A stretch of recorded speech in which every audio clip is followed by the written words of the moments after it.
Capítulo 3. A reforma de saúde e a mensagem do terceiro anjo. É o que é a mão para o corpo. Em 10 de dezembro de 1871, foi-me mostrado novamente que a reforma de saúde é um ramo da grande obra que deve preparar um povo para a vinda do Senhor. Ela se acha tão ligada à terceira mensagem angélica como as mãos o estão ao corpo. A lei dos 10 mandamentos tem sido levemente considerada pelo homem. O Senhor, porém, não viria castigar os transgressores daquela lei sem lhes enviar primeiro uma mensagem de advertência. O terceiro anjo proclama essa mensagem. Houvesse o homem sido sempre obediente à lei dos 10 mandamentos, cumprindo em sua vida os princípios desses preceitos, e não haveria o flagelo de doenças que hoje inundam o mundo. Preparar um povo. Os homens e mulheres não podem violar a lei natural mediante a satisfação de apetites pervertidos e de concupiscentes paixões sem que transgridam a lei de Deus. Portanto, ele permitiu que brilhasse sobre nós a luz da reforma de saúde, para que vejamos nosso pecado em violar as leis por ele estabelecida em nosso ser. Todo o nosso bem-estar ou sofrimento pode ser atribuído, em sua origem, à obediência ou transgressão no que respeita à lei natural. Nosso benigno Pai Celestial vê a deplorável condição dos homens, que alguns com conhecimento, mas muitos ignorantes, estão vivendo em violação das leis por ele estabelecidas. É movido de amor e piedade para com a raça humana, faz com que incida a luz sobre a reforma de saúde. Ele publica sua lei, e a pena que acompanhará a transgressão da mesma, a fim de que todos saibam e cuidem em viver em harmonia com a lei natural. O Senhor proclama tão distintamente sua lei e torna-a tão preeminente que é como uma cidade edificada sobre um monte. Todos os seres responsáveis a podem compreender se o quiserem. Os idiotas não são responsáveis. Tornar patente a lei natural e insistir em que se lhe obedeça, eis a obra que acompanha a terceira mensagem angélica, a fim de preparar um povo para a vinda do Senhor. Derrota de Adão. Vitória de Cristo. Adão e Eva caíram pela intemperança do apetite. Cristo veio e resistiu à mais feroz tentação de Satanás, e em favor da raça venceu o apetite, mostrando que o homem pode vencer. Como Adão caiu pelo apetite, perdendo o abençoado Éden, os filhos de Adão podem, por intermédio de Cristo, vencer o apetite e, mediante a temperança em tudo, reconquistar o Éden. Auxílio no discernimento da verdade. A ignorância agora não é excusa para a transgressão da lei. A luz brilha claramente, e ninguém precisa ficar na ignorância, pois o próprio grande Deus é o instrutor do homem.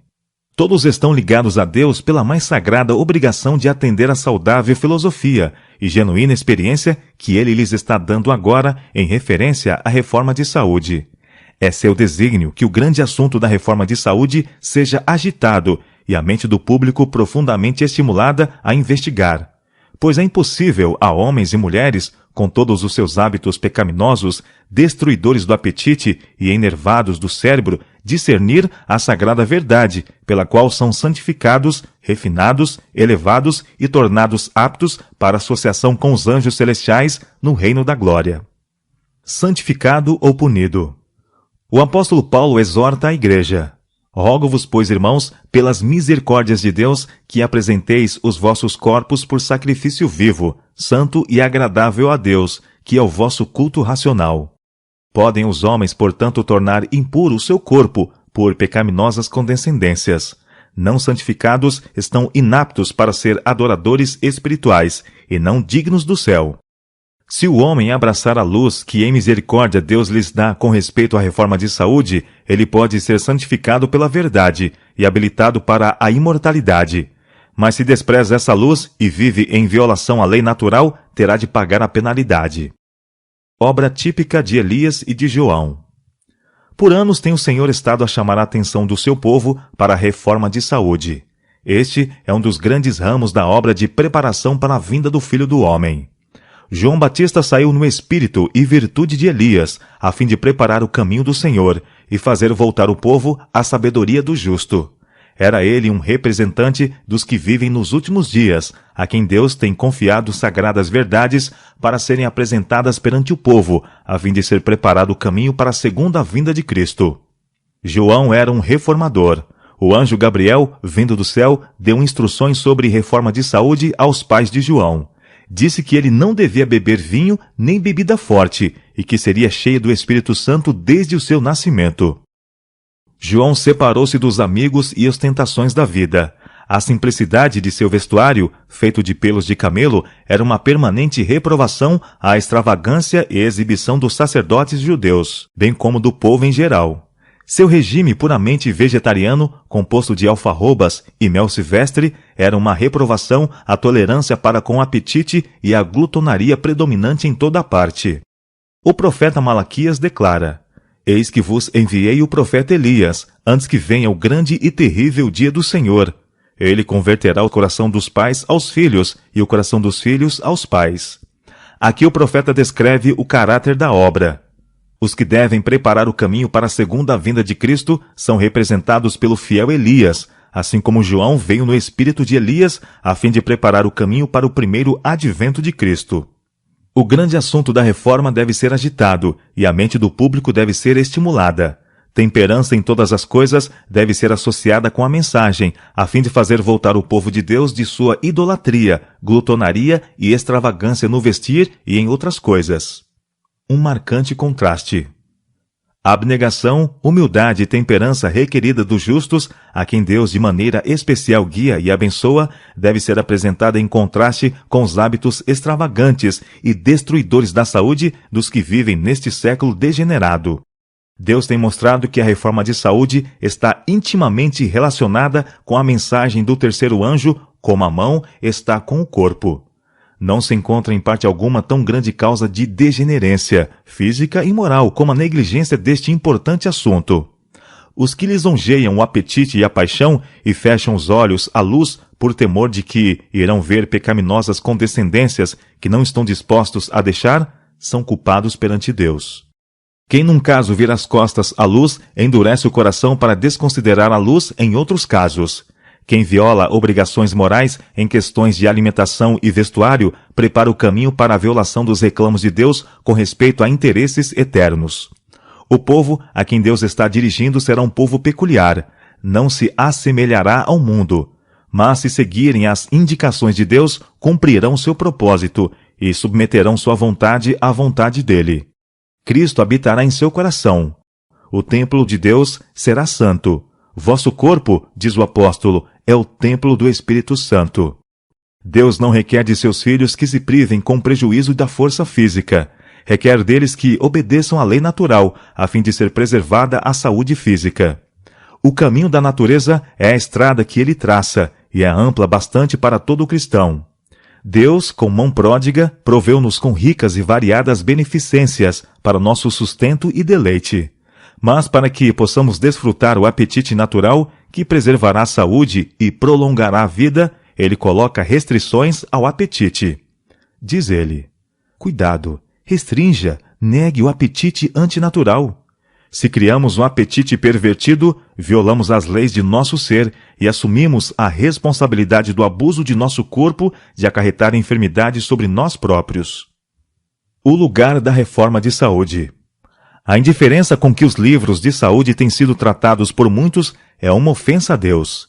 Separar a obra de saúde do grande corpo da obra não é ordem sua. A verdade presente repousa na obra da reforma de saúde, tanto quanto nos outros aspectos da obra do Evangelho. Nenhum ramo, quando separado dos outros, pode ser um todo perfeito. O Evangelho da Saúde tem hábeis advogados, mas sua tarefa tem sido dificultada porque muitos pastores, presidentes de campo e outros em posições de influência têm deixado de dar à questão da reforma de saúde a atenção que lhe é devida. Eles não têm reconhecido nela sua relação para com a obra da mensagem como o braço direito do corpo. Enquanto pouquíssima consideração tem sido mostrada a este departamento por muitos do povo e por alguns do ministério, o Senhor tem mostrado por ela consideração, dando-lhe abundante prosperidade. Quando devidamente conduzida, a obra da saúde é uma cunha de penetração, abrindo caminho para que outras verdades alcancem o coração.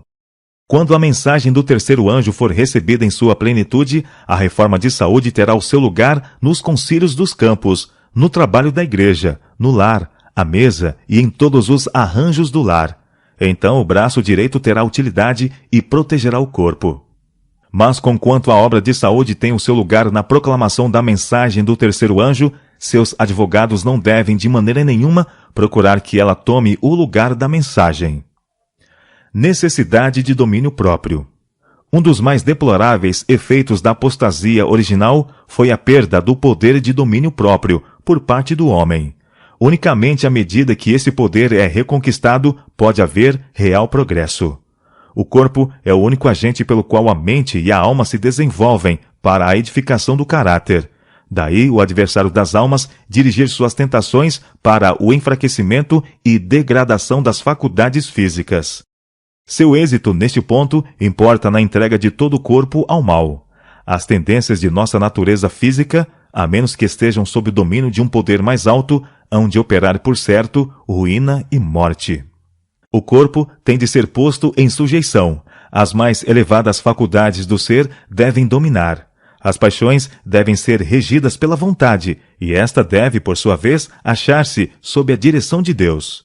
A régia faculdade da razão, santificada pela graça divina, deve ter o domínio em nossa vida. Os reclamos de Deus devem impressionar a consciência. Homens e mulheres devem ser despertados para o dever do império de si mesmos, para a necessidade da pureza, a liberdade de todo aviltante apetite e todo hábito contaminador. Precisam ser impressionados com o fato de que todas as suas faculdades de mente e corpo são dons de Deus e destinam-se a ser preservadas nas melhores condições possíveis para seu serviço. Pastores e povo devem agir em harmonia. Uma importante parte da obra do ministério é apresentar fielmente ao povo a reforma de saúde, em sua relação com a mensagem do terceiro anjo, como parte e parcela da mesma obra. Não devem deixar de adotá-las eles mesmos e devem apresentá-la insistentemente aos que professam crer na verdade. A reforma de saúde, foi-me mostrado, é parte da mensagem do terceiro anjo, e com ela tão intimamente relacionada como são o braço e a mão em relação ao corpo humano. Vi que nós, como um povo, precisamos progredir nesta grande obra.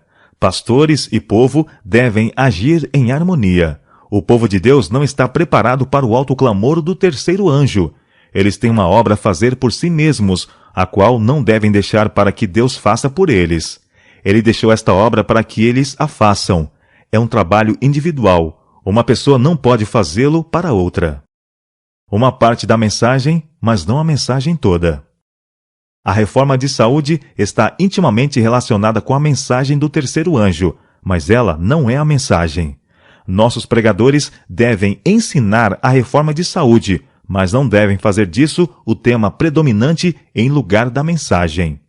Seu lugar é entre aqueles assuntos que promovem a obra de preparação para enfrentar os acontecimentos previstos pela mensagem. Entre esses, ela é preeminente. Devemos sustentar toda a reforma com zelo, mas devemos evitar a impressão de que somos vacilantes e sujeitos ao fanatismo. A reforma de saúde está tão intimamente relacionada com a mensagem do terceiro anjo como o braço está para com o corpo, mas o braço não pode tomar o lugar do corpo. A proclamação da mensagem do terceiro anjo, os mandamentos de Deus e o testemunho de Jesus, eis o fardo de nossa obra. A mensagem deve ser proclamada em alta voz e deve ir a todo mundo. A apresentação dos princípios de saúde deve estar unida a esta mensagem, mas não deve de maneira nenhuma ficar independente dela ou tomar de alguma forma o seu lugar. Sua relação para com as instituições médicas. Os sanatórios que se estabelecem devem estar íntima e inseparavelmente vinculados com o Evangelho. O Senhor deu a instrução de que o Evangelho deve ser promovido, e o Evangelho inclui a reforma de saúde em todas as suas fases. Nossa obra deve iluminar o mundo, pois este está cego aos movimentos que estão tomando lugar, preparando o caminho para as pragas que Deus permitirá venham sobre o mundo. Os fiéis atalaias de Deus devem dar advertência. Deve a reforma de saúde salientar-se mais preeminentemente na proclamação da mensagem do terceiro anjo. Os princípios da reforma de saúde encontram-se na palavra de Deus. O Evangelho da saúde deve estar firmemente associado com o ministério da palavra. É desígnio do Senhor que a influência restauradora da reforma de saúde seja uma parte do último grande esforço para proclamar a mensagem evangélica. Nossos médicos devem ser obreiros de Deus, devem ser homens cujas faculdades tenham sido santificadas e transformadas pela graça de Cristo. Sua influência deve estar entretecida com a verdade que se deve dar ao mundo. Em perfeita e completa união com o ministério do Evangelho, a obra de reforma de saúde revelará seu divino poder. Sob a influência do Evangelho, grandes reformas serão feitas pela obra médico-missionária. Mas separai do Evangelho a obra médico-missionária e a obra ficará mutilada. Nossos sanatórios e nossas igrejas podem alcançar norma mais elevada e mais santa. A reforma de saúde deve ser ensinada e praticada por nosso povo. O Senhor está chamando para um reavivamento dos princípios da reforma de saúde. Os adventistas do sétimo dia têm uma obra especial a fazer como mensageiros que devem trabalhar pela alma e corpo dos homens. Cristo disse a seus discípulos: Vós sois a luz do mundo. Nós somos o povo de Deus assim denominado, para proclamar as verdades de origem celestial. A obra mais solene, mais sagrada, já entregue aos mortais, é a proclamação da primeira, segunda e terceira mensagens angélicas ao mundo. Em nossas grandes cidades, deve haver instituições de saúde que cuidem dos enfermos e ensinem os grandes princípios da reforma de saúde. Uma cunha de penetração. Tenho sido instruída que não devemos demorar em fazer a obra que necessita ser feita no setor da reforma de saúde.